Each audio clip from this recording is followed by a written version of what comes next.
Hi, I'm Steve Finn, and if you're looking at selling your business, you're probably going to end up using a business broker, which is a good idea. It's good to have a third party, someone who's in the middle. Just from our side, I'll let you know kind of what we do that really adds value. So we know what buyers are thinking, we know how to get all the business ready to be able to sell, all the stuff that's needed. What we can do then is we're that provider of that information. We're the marketers to be able to then get that in front of the right buyers. We've got a lot of buyers who trust us. They'll come to us and say, look, what do you recommend?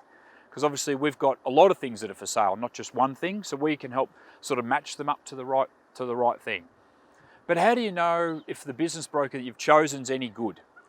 Okay, so I'll let you know some insights here. Basically what you're after is you want somebody who's organised. If your broker is disorganised, the chances of then getting it sold is very, very limited. Because this is largely a project management exercise, not as much a sales exercise. So if you've got somebody who seems really nice guy or a really nice person, or they're great and you really love them like that, that doesn't necessarily mean that they're going to be the best person to sell your business. Sure, they need to be likable and all that sort of stuff, but that's sort of down the rung. Really what they need to be is be organised. The second thing I think is most important is they need to have really good access to marketing. So they need to do a lot of marketing, and they need to have access to a lot of marketing to attract buyers.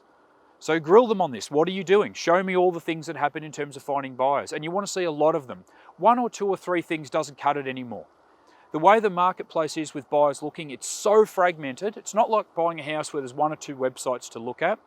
It's so fragmented where buyers are that you need to have 10, 20 things going on at once to be able to get this business in front of the right people who might buy it. Because it's really hard to find buyers and it's really hard to sell businesses. So you don't want somebody who thinks they're doing great marketing, but really they're not doing much at all because they don't know about how all the digital world works now and how all the great things work in terms of finding buyers. So there's those 2 parts. And the third part is somebody who's good at negotiating and good at holding value. So if you say to them straight away, oh, I want a better price on the fees, or can you do this for me? And if they just drop straight away and give you everything that you had asked for, that's a bad sign. Because that just means that they just can't hold value in what they do. Like to me, I'm sure we're open to a discussion, but we're good at what we do. This is what we charge. It's a fair price for how we do it.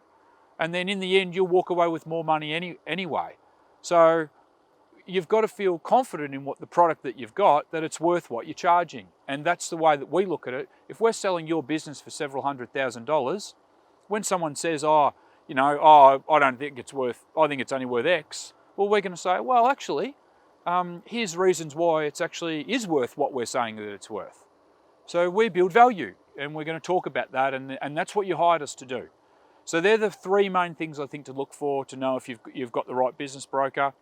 If you're not getting that stuff, well, you probably want to move because that's the key things that are going to end up getting your business sold.